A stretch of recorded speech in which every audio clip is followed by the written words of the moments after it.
Buenas noches, bienvenidos a Mesa de Opinión. Como siempre es un placer compartir con ustedes en sus hogares esta hora.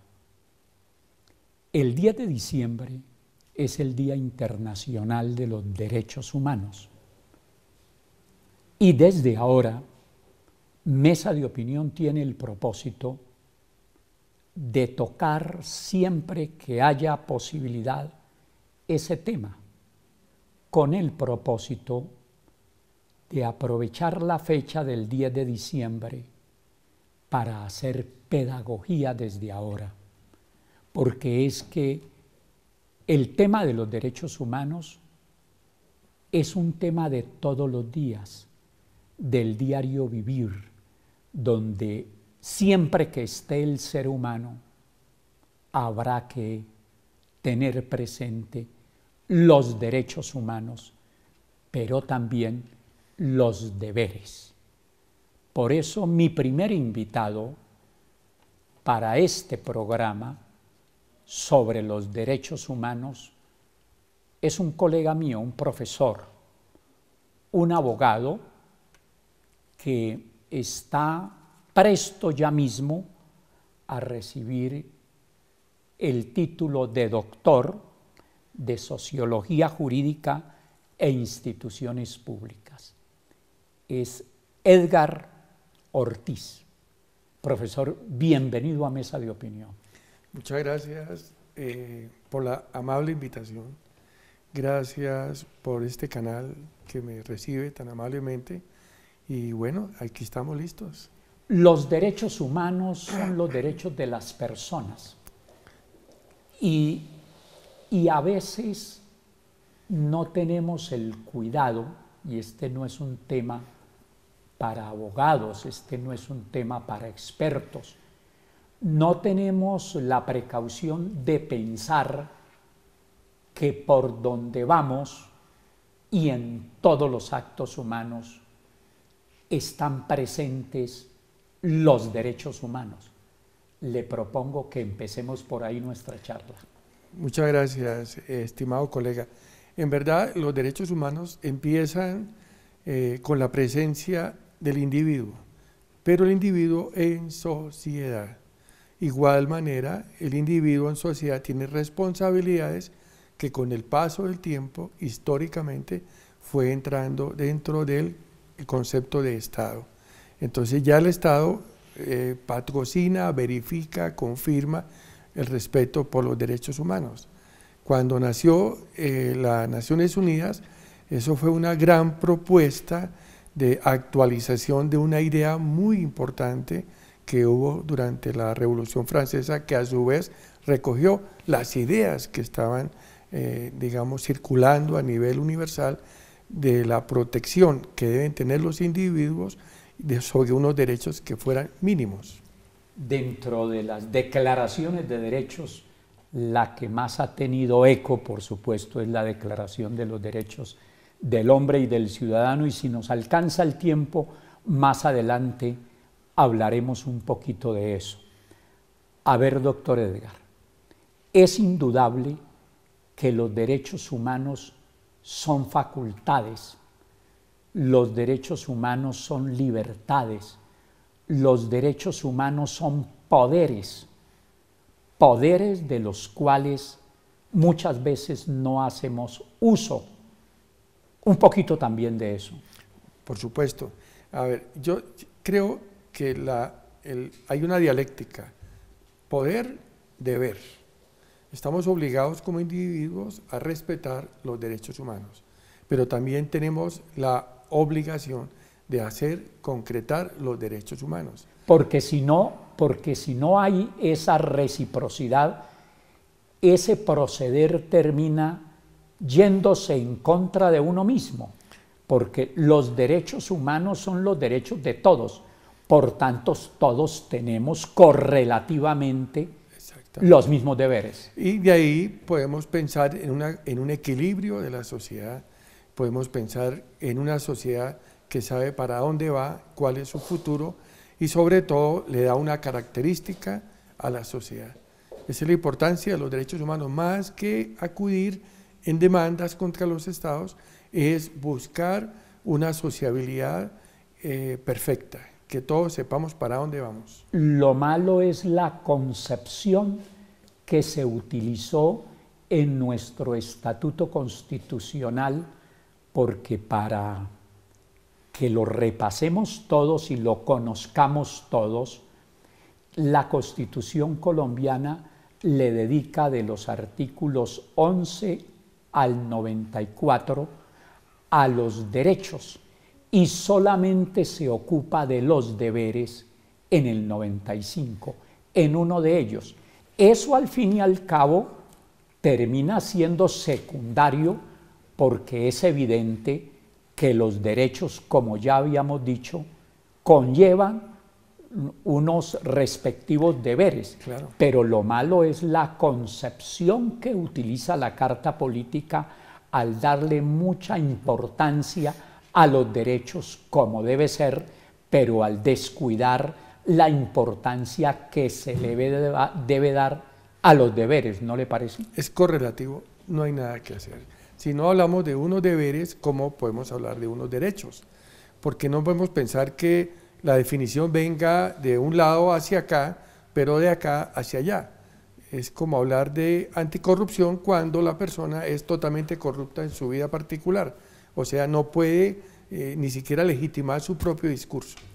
Alguien podría decir a la ligera, esa es una tontería. No, es de la mayor importancia porque esa concepción que se estableció equivocada en la Constitución nuestra es toda una filosofía y todo un programa que si hubiéramos tenido la precaución de consagrarlo así constitucionalmente, no nos estaríamos siempre ocupando de buscar, de defender nuestros derechos sin ocuparnos como corrientemente no lo hacemos de los deberes. Exactamente, la Constitución colombiana es, de hecho, es sui generis, no fue una constitución definida desde la academia. Como recordaremos, se presentaron todas las corrientes de opinión, raza, sexo, indígenas, todos llegaron a presentar una muy importante opinión, pero al armarlas todas encontramos que en verdad no hay correlatividad de los derechos humanos. Sin embargo, con esa salvedad, esa fue una de las conquistas bien importantes del 91, su amplia Carta de Derechos y sus mecanismos para la protección. Le propongo entonces que empecemos por ahí hablando en primer lugar algo de lo que son los derechos más importantes para usted, amable televidente, para mi invitado y para todo el mundo. Los derechos fundamentales, algo de ese aspecto. Claro, a ver, yo creo que es importante como retrotraernos históricamente. Sí. Un derecho que fue el básico fue el derecho de la libertad, un principio fundamental que se llama la libertad, que consiste en que todos tenemos derecho a tener libertad y por lo mismo el Estado no puede pasar por encima del derecho a libertad. Todo eso ha tenido un desarrollo constitucional de la Corte Constitucionalidad, por parte de la Corte Constitucional, y este bloque de constitucionalidad es el que ha definido muy bien el derecho a la libertad. Pero hay otros derechos muy importantes, el de la igualdad, por ejemplo, en donde todos somos iguales frente a la ley y frente al Estado. Pero si vamos a hablar de esos dos derechos, podemos discutir que sí se aplican y podemos discutir que grandemente no se aplican, porque de ahí surgen las discusiones que la sociedad no es perfecta. Ante la no perfección de la sociedad y el Estado, que también tiene deficiencias, ahí es cuando se presentan tantos problemas que es necesario acudir a las cortes internacionales para que tutelen ese derecho, esos dos derechos, esos dos por empezar. Mesa de Opinión ha querido desde ahora, como ya lo decía comenzando, que a raíz del Día Internacional de los Derechos Humanos desde ahora hagamos pedagogía sobre los derechos humanos. Por eso, para repaso de algunos y entendimiento de todos, los derechos fundamentales son los llamados de primera generación, que son los civiles y políticos. Están en nuestra Constitución en el título segundo, capítulo 1, de los derechos fundamentales. Y esos derechos, usted ya mencionó algo, el derecho a la vida, el derecho al libre desarrollo de la personalidad, en fin, los que hay en el título segundo, capítulo primero de ese título. Esos derechos son muchísimos porque por jurisprudencia de la Corte Constitucional se han ampliado. Entonces no son solamente los que están allí en esas disposiciones que he mencionado, sino los que por conexión con otros derechos fundamentales, ha dicho la Corte Constitucional, se convierten en derechos fundamentales. Un poco de eso, doctor Edgar. Mire, es que si pensamos del nacimiento de los derechos humanos en la Revolución Francesa, si pensamos en la tabla de derechos que son recogidos en el año 1948 con las Naciones Unidas, y si pensamos de la tabla que trae la Constitución colombiana en el año 91, estamos pensando que son épocas distintas y la sociedad está evolucionando. La sociedad de hoy no es la misma de 1991. Hoy vemos, por ejemplo, derecho a la información, de la informática, del espectro electromagnético, y ya veo sentencias que están definiendo como derechos humanos el poder acceder al espectro electromagnético.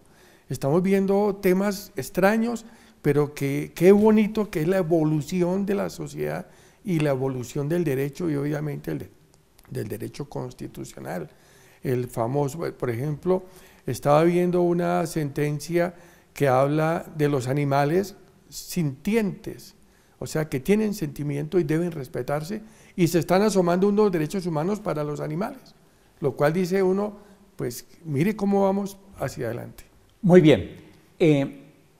Es indudable que una de las conquistas más importantes del 91 fue la consagración del Estado social, y en desarrollo del Estado social pues hay un importante garantismo en la Constitución, y dentro de ese garantismo hay que ubicar la tutela para la protección de los derechos fundamentales. ¿Qué le recomienda a los televidentes en relación con la tutela? Porque es que para ejercerla no necesitamos abogado, la puede ejercer cualquier persona, un niño, cualquiera puede llegar a la tutela, y ojalá que en el proyecto de reforma a la justicia que se está tramitando no se vaya a recortar, ojalá que se racionalice, pero que no se vayan a recortar los alcances de ese importante instrumento en un país que vive con poca justicia. Muchas gracias. Sí, la tutela, a ver, románticamente los derechos fundamentales son verificados por un juez que por su naturaleza de ser juez de la República es un juez constitucional, o sea que atiende primero que estén los derechos fundamentales debidamente definidos en el caso que le propone en la tutela. Porque en ese caso todo juez es juez constitucional. Absolutamente, y eso que es tan bonito teóricamente, me permito, qué pena, no se practica. Acudir a donde un juez, sube el caso ante el juez para verificar un tema exacto, por ejemplo, la ilegalidad de la captura, pero resulta que el juez se le olvidó que hay un derecho fundamental más allá de la legalidad de la captura, sino el derecho fundamental a la libertad, y no lo atiende por atender el mecanismo por el cual se produjo la captura. Es decir, se nos olvida mirar primero el derecho fundamental, que es la base del concepto de tutela o de la acción de tutela. Hacer una tutela en verdad debe ser fácil. pero en últimas tiene algo, un grado de complejidad. Debe demostrar quien tutela que se le ha transgredido un derecho fundamental.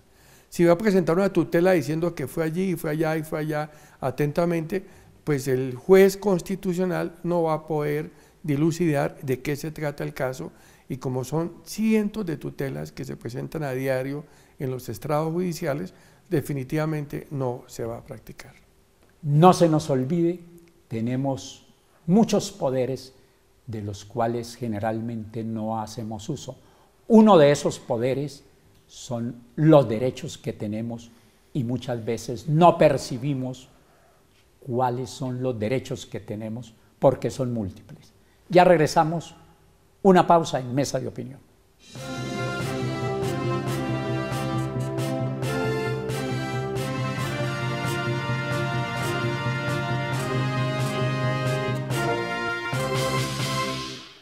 Regresamos a Mesa de Opinión. Me encuentro con el profesor Edgar Ortiz hablando de los derechos humanos, el derecho de locomoción, el derecho a una vivienda digna, el derecho a un ambiente sano. En fin, son tantos los derechos. Observemos dónde se violan. Ayudemos a protegerlos porque es nuestro deber. No solamente el Estado tiene el deber de protegerlos, sino que es deber de toda persona ayudar a proteger los derechos humanos. Pero bien, estábamos con el profesor Ortiz, íbamos en el tema de los derechos fundamentales. Y estábamos hablando de la tutela, y hay que decir en ese sentido, y debemos saberlo todos, que los derechos fundamentales son de protección inmediata. Quiere decir que no se requiere de ninguna norma constitucional, sino que los que están en la Constitución como tales son derechos fundamentales, además de muchos otros que no están en ella, pero son de protección inmediata. Ese fue un avance, yo que soy un crítico de la Constitución actual, ese fue un avance prodigioso que nos otorgaron las instituciones en 1991. De acuerdo, me parece que de alguna manera el Estado se ha fortalecido sobre la tutela. Si no está el problema, no está el mecanismo para resolver el problema, y más allá, el Estado en su política pública no atiende esa situación en particular. Es decir, que frente a un Estado como tan deslegitimado como el nuestro, un tanto se ha legitimado a raíz de las bondades que tiene la tutela. Exactamente, y es un ejemplo de, digamos, de una construcción de derecho que debe hacerse. La sociedad empuja la construcción del derecho, no que el derecho venga a definir cómo debe actuar la sociedad, porque entonces estaríamos sin patrones culturales, sino lo que definieran desde arriba hacia abajo. Gracias a que el mecanismo de tutela se ha vuelto inmenso, pero igual observa la inmensidad de la problemática en la articulación entre el Estado y la sociedad. Es que el Estado también define cómo arreglar eso. Pues se busca protegerlos tanto, esos derechos fundamentales, que ellos no pueden ser tocados sino a través de una ley estatutaria. Eso quiere decir que son leyes de una difícil modificación. Exacto. A efecto de no quitar de la Constitución esos derechos que son una conquista importante para Exacto. Todos. Esta mañana hacía la reflexión a propósito de cómo los abuelitos están siendo atendidos gracias al mecanismo de tutela por parte del Estado. Eso no sucedía tiempo atrás, donde veíamos a las personas de la tercera edad desatendidas y abandonadas y sin ningún tipo de protección por el Estado. En este caso, estudiando el tema, encontré un sinnúmero de tutelas pidiendo medicamentos básicos, pidiendo la asistencia médica para las personas de tercera edad, adultos mayores, y me parece que forzando esto, la política del Estado también ha venido a concretar un poco más la atención en ese sentido. Muy bien, pues bien, esos derechos fundamentales se llaman de primera generación porque fueron los primeros en aparecer, pero luego vienen los derechos económicos, sociales y culturales, donde está, por ejemplo, la propiedad privada, sí, que es una conquista de la humanidad que tiene sus problemas, pero que tenemos que conservar porque es vital para el desarrollo de los pueblos y para la vida de cada uno de los seres humanos. Hablemos un poquito, doctor Edgar, de esos derechos de segunda generación porque aparecieron después de los derechos fundamentales. Bueno, a ver, a mí me gusta mucho, la segunda generación surge a raíz de la revolución industrial. Entonces, ¿qué pasaba en esa época y por qué surgieron? Como les dije al principio, o les decía, los derechos humanos de primera, segunda, tercera o cuarta generación surgen del ámbito social como se está moviendo. Con el problema obrero, entonces surgieron los derechos para los obreros, o sea, laborales, sociales, y me parece a mí que fue también muy importante poder establecerlos en su época y que vienen a ser traducidos en Colombia con todos los derechos laborales, incluyendo el derecho a la asociación o a el tema del sindical, el derecho sindical. Entonces son derechos que de alguna manera también hacen parte de la sociedad, ya no involucran directamente a la vida o al principio de igualdad o al principio, digamos, de la legalidad, como surgió en la Revolución Francesa, sino esta vez frente a la problemática que surgió en esa época. Y miren, amables televidentes, basta con que ustedes vayan a su Constitución. Todos debemos tener una Constitución porque es como la carta de navegación, como el programa que nos incumbe a todos, porque es para todos y si lo aplicamos nos va mejor que desconociéndolo. Basta con que ustedes vayan al título segundo de la Constitución, capítulo 2, allí encuentran un titulito que se llama de los derechos sociales, económicos y culturales. Y vamos para una presentación rápida del tercero, de los derechos de tercera generación. Las democracias liberales habían incluido estas dos primeras generaciones, pero el mundo moderno trajo los derechos ambientales y de solidaridad, que son los llamados de tercera generación. Un poquito de eso, profesor. Ok, entonces, como la tercera generación surgen con las guerras mundiales, un primer derecho que se expresó, el derecho a la paz. Entonces, ahí quedó como un derecho fundamental. Como usted muy bien lo dice, el derecho a la ecología y al medio ambiente es porque ya se percibe un requebrantamiento de la ecología por el desarrollo económico de un Estado.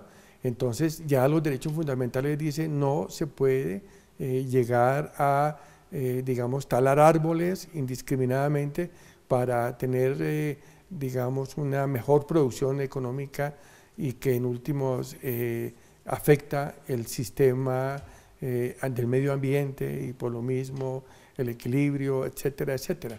Pero son temas de tanta discusión que en últimas no vemos si realmente se están respetando o si están siendo resquebrantados por la sociedad utilizando los mecanismos también del derecho de tutela. Por ejemplo, se está dando la posibilidad de que la persona tenga un empleo, entonces está siendo empleado por una empresa que hace tala de árboles. ¿Ahí qué hacemos? Entonces, ¿cuál derecho va a primar sobre el otro. Entonces vemos que el derecho al ecosistema puede ser mucho más importante que el derecho a trabajar, pero el derecho a trabajar va a decir, tengo derecho a mi subsistencia y por tal razón mi derecho también es importante y válido. Y todas estas expresiones tan angustiantes que vemos de los tsunamis, de la manera como los huracanes están afectando a muchas partes del planeta, lo que muestran es la imperiosa necesidad de que hagamos conciencia en torno de este tipo de derechos, porque se trata en suma, al fin y al cabo, de buscar la supervivencia del ser humano en el planeta. Y uno ve el trabajo que hacen las distintas corporaciones autónomas, importantísimo trabajo, van por muy buen camino, pero a veces pareciera que prima el desarrollo económico desaforado que en últimas está afectando el medio ambiente, como usted muy bien lo dice. La lástima que constituye siendo indispensable el capitalismo, el liberalismo, pero el otro extremo, el capitalismo salvaje, hace que se descuide la misma razón de ser del ser humano. Pues mire, tengamos presente, lo conoce muy bien mi invitado y lo saben los televidentes, algunos pero otros no, este tipo de derechos de tercera generación, los ambientales, los de solidaridad, hay dos mecanismos para su protección, que son las acciones populares y las acciones de grupo. Hablemos un poquitico de eso, porque nos toca ir rápido para que tengamos la posibilidad en este programa de darle una visión, así sea muy general, pero lo más completa posible a nuestros televidentes. Lo importante es que la sociedad, la comunidad, detecte el problema y a su vez asumen un protagonismo en evitar que el problema, digamos así, ecológico, pueda trascender o pueda llegar a una situación más compleja. Para eso existen las acciones de grupo y las acciones populares, que en últimas, para no hacer tanta diferencia, se refiere a que la sociedad se va a manifestar y hace una demanda ante el contencioso administrativo pidiendo protección frente a la tala de árboles, protección frente al envenenamiento de los ríos o al desvío de los cauces de los ríos. El problema que yo veo ahí es que esas acciones son muy rápidas y no son rápidas. Conozco casos de 7, 8 años que han subido ya al Consejo de Estado y están en Secretaría durante 5 años más.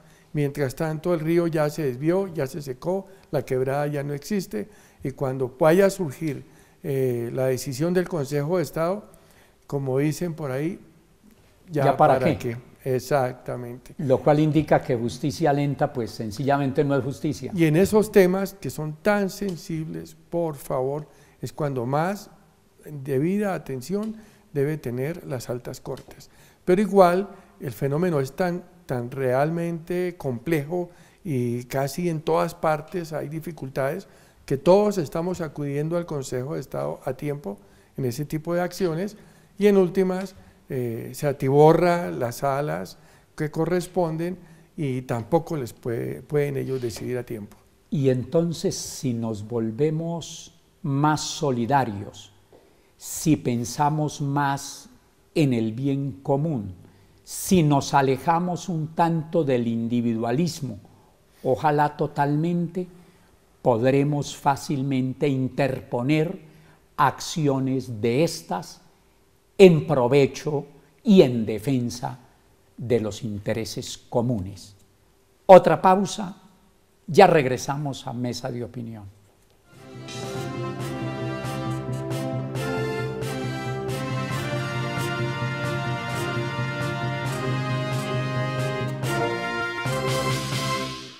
Regresamos a Mesa de Opinión, estamos hablando sobre los derechos humanos, un tema de todos los días, un tema sobre el cual hay que hacer mucha pedagogía y un tema que, aprovechando el 10 de diciembre, Día Internacional de los Derechos Humanos, tenemos que prepararnos para recibirlo. Y la mejor manera de prepararnos es conociendo los poderes que tenemos a través de nuestros derechos y los deberes que tenemos para que haya el equilibrio y por tanto la convivencia, el desarrollo, bueno, y todo lo que de allí se desprende.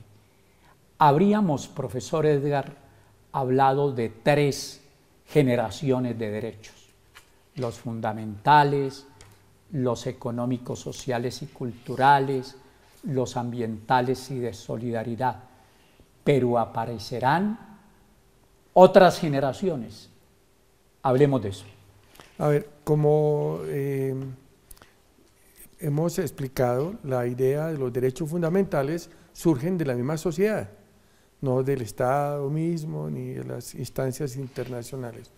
Uno de los problemas que se ha visto la sociedad mundial últimamente es el tema de las migraciones. Entonces estamos hablando ya el derecho de las migraciones, el derecho inclusive del asilo político, el derecho de poder tener otra nacionalidad, y incluso ya se escucha que el ser humano es universal y no tiene posibilidad de limitación de tránsito a ningún país del mundo, porque todo el mundo es del ser humano. O sea, estamos yendo hacia unas consideraciones que para nosotros es un poco compleja pensar de que el ser humano no tiene límite en el espacio, en la geografía mundial. Pero ese derecho a las migraciones sí tiene realmente eco como un derecho fundamental. ¿Por qué razón? Porque el individuo no se pierde por haber cambiado de sitio de vivienda y por haber sido desplazado a efectos de las hambrunas o de problemas políticos o de los problemas que actualmente conlleva toda esta región, digamos, de una mala situación de un gobierno que lamentablemente está haciendo que la gente quiera salirse de su país. Y ahí vamos hacia la 4ª generación de derechos fundamentales. Y eso tiene una explicación muy clara, es que los derechos humanos son patrimonio de toda la humanidad. Donde quiera que se violen ellos, se está afectando a toda la humanidad en su conjunto. De modo que lo que ha hecho falta, o me corrige si ya se han reconocido, porque la Constitución colombiana solamente contempla esas 3 generaciones de derechos. Si ya se han reconocido, se ha reconocido una 4ª generación, o ejemplos como los que acaba de colocar harían parte de esa 4ª generación. Yo creo que estamos en camino a una real verificación de la existencia de una 4ª generación de derechos humanos. Estaba pensando en un derecho humano que alguna vez tuvimos la pretensión de presentarlo a los derechos, a las Naciones Unidas, que es el derecho a morir con dignidad, sobre una base muy bonita, humanística, igual sobre la base de que una persona está próxima a morir, es permitirle que ella quiera morirse en ese instante, que lo desconecten de sus aparatos, que le tienen una vida artificial, aunque es un tema muy, digamos, de mucha interpretación, pero planteamos en alguna oportunidad morir con dignidad puede ser un derecho humano, o sea que ese entraría a ser claro. 4ª generación. Usted es, entre sus especializaciones, usted es penalista. Sí, señor. Ha sido profesor de Derecho Penal. Sí, señor. Hablemos un poquito de los derechos humanos y el derecho penal, que me parece de la mayor importancia. Y le puedo decir que la corriente se está volviendo universal, en el sentido de que hablamos de un derecho del proceso penal, del debido proceso, constituye un derecho fundamental y por lo mismo es protegido por las Cortes Interamericanas en Colombia, Interamericanas de Derechos Humanos. Es decir, se puede tutelar el respeto por un derecho fundamental al debido proceso. Antes no sucedía, eso era inusitado. De un momento a otro Colombia ya empezó a despertar sobre la famosa constitucionalización del derecho penal. Entonces, si una persona tiene derecho a la libertad y resulta que le han coartado su libertad, está tutelando su derecho fundamental a la libertad. Si tiene derecho a una justicia pronta y la persona está encarcelada, puede acceder a la tutela para que verifiquen a ver qué es lo que está pasando. Para eso, el nuevo procedimiento colombiano se estableció el juez de control de garantías, quien está rondando siempre el proceso para que no se pasen por encima los derechos fundamentales de la persona que está siendo procesada. Entre otras porque uno de los derechos más importantes del ser humano es el derecho a la libertad, porque protegiendo la libertad se están protegiendo cantidad de derechos que se desprenden de no tener la libertad. Exactamente. Estoy recordando otro derecho fundamental que es el principio de inocencia. Entonces, toda persona es inocente hasta tanto no se haya dictado sentencia condenatoria ejecutoriada en su contra. Y en muchas oportunidades este principio de inocencia entra muy rápidamente por los medios de comunicación que no lo respetan, ya condenan a la persona y ya no hay nada que hacer. A veces el aparato judicial obedece más a la presión, digamos, de los medios de comunicación y la persona no tiene un juicio justo, que es otro derecho fundamental que tantas veces quisiéramos que se respeten siempre. Un derecho justo, es decir, que realmente las pruebas realmente definan una situación y no sobre una situación distinta a las pruebas, que es un poco la mala imagen que se produce por los medios de comunicación. Y la utilización de la vía de hecho.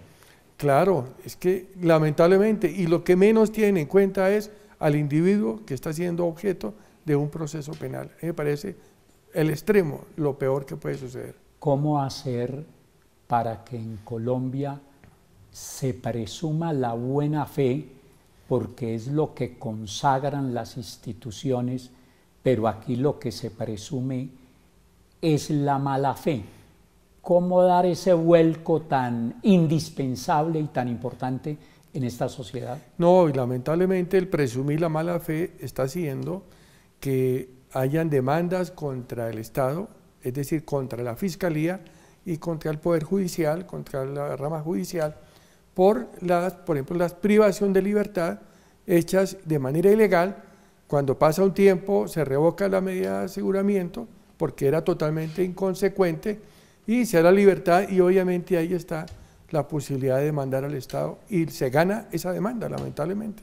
Cuando se dice que en este país no se le niega la privación de la libertad a mucha gente, lo que se está diciendo en el fondo es que fácilmente se están violando los derechos humanos. Sí, lamentablemente esa es la rápida observación.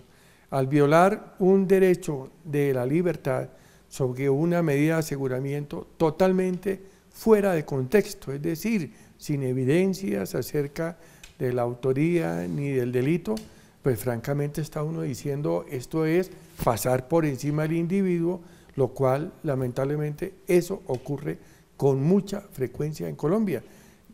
Ustedes han visto o hemos visto las cárceles, ya no cabe la gente. El hacinamiento tan bárbaro que hay. No caben. Y vamos a ver en realidad cuáles sí deben estar en la cárcel y muy seguramente es un mínimo porcentaje de personas que podríamos pensar que deben estar en la cárcel, pero ese deber de estar en la cárcel ya es una teoría de un derecho penal muy anticuada, que es el de castigador, sancionador.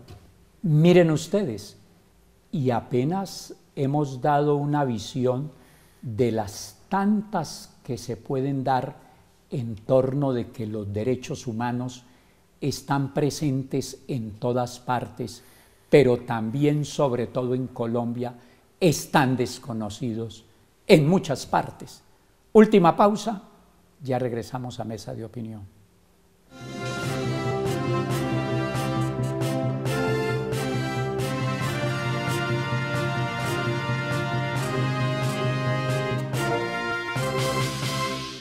Volvemos a Mesa de Opinión, a su última parte. Y hay un tema vital entre los tantos. Bueno, procuraremos hacer otros programas en torno de este tema de los derechos humanos. Pero uno bien importante, los derechos humanos en los pueblos indígenas. Miren, cuando llegaron los conquistadores, no había aquí sino indígenas. Prácticamente acabamos con ellos.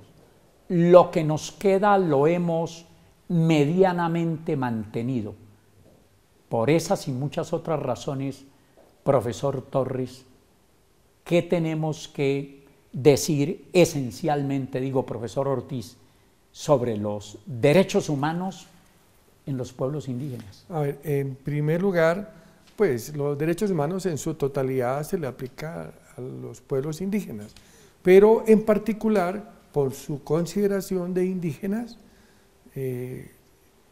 van desde su reconocimiento como diversidad étnica y cultural. De ahí se desprende el reconocimiento de su propia justicia y de sus propias autoridades. Hasta ahí parecería muy bien, pero resulta que entra en juego algo muy complejo.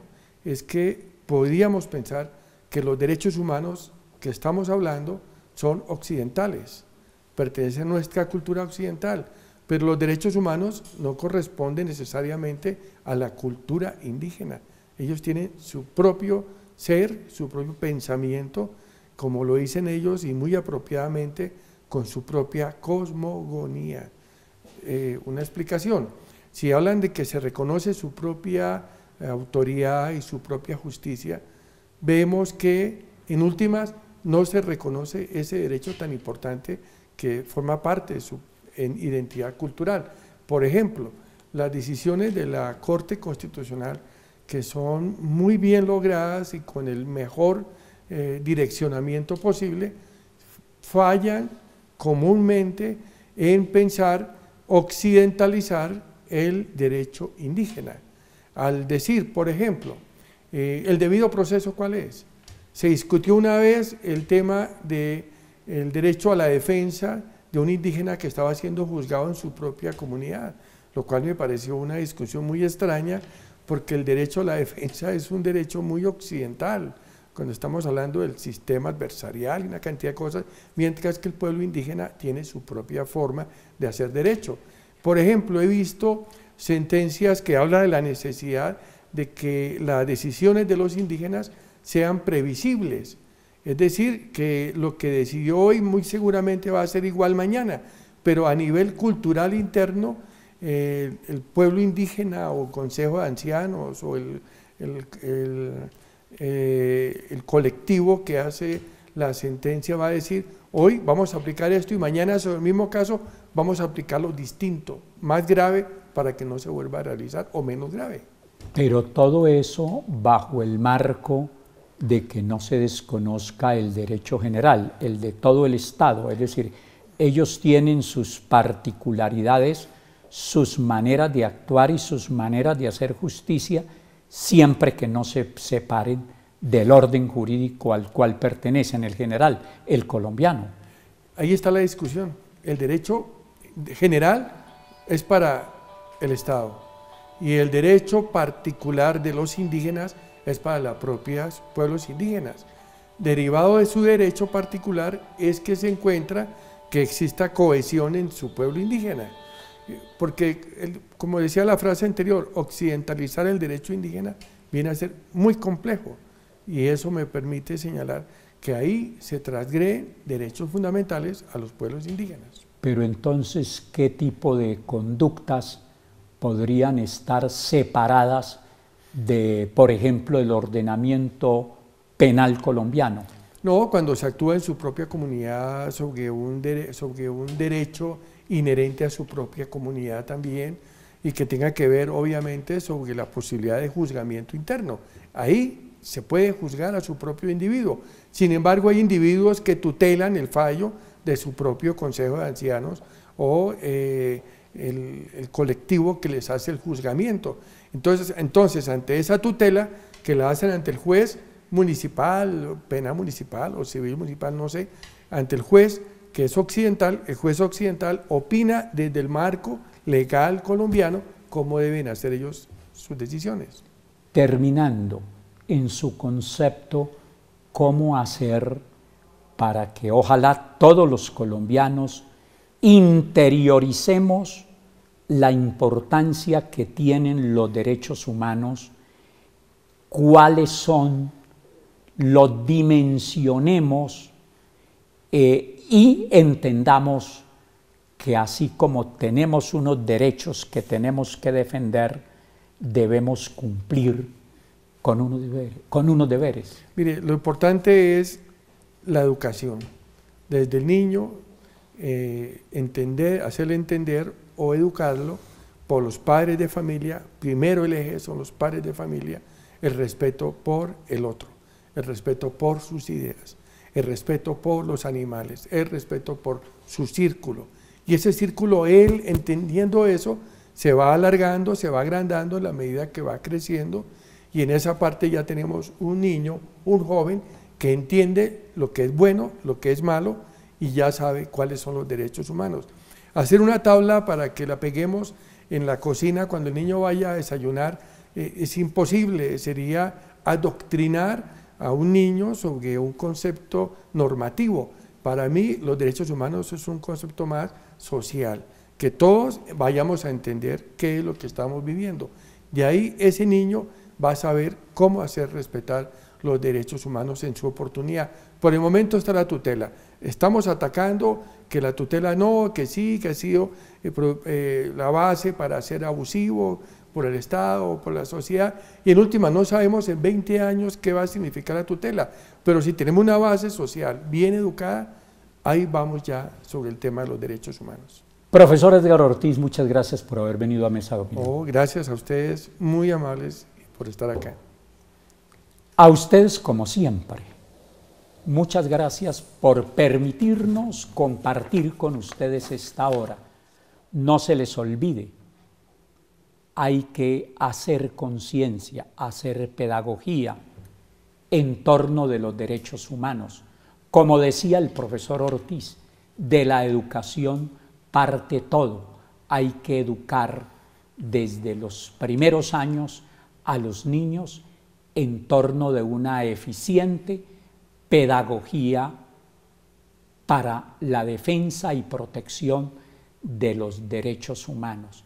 Por eso hay que educar ante todo para la vida, para el trabajo y para la participación. Nos vemos de hoy en 8 días, no se les olvide. Hasta entonces, feliz noche.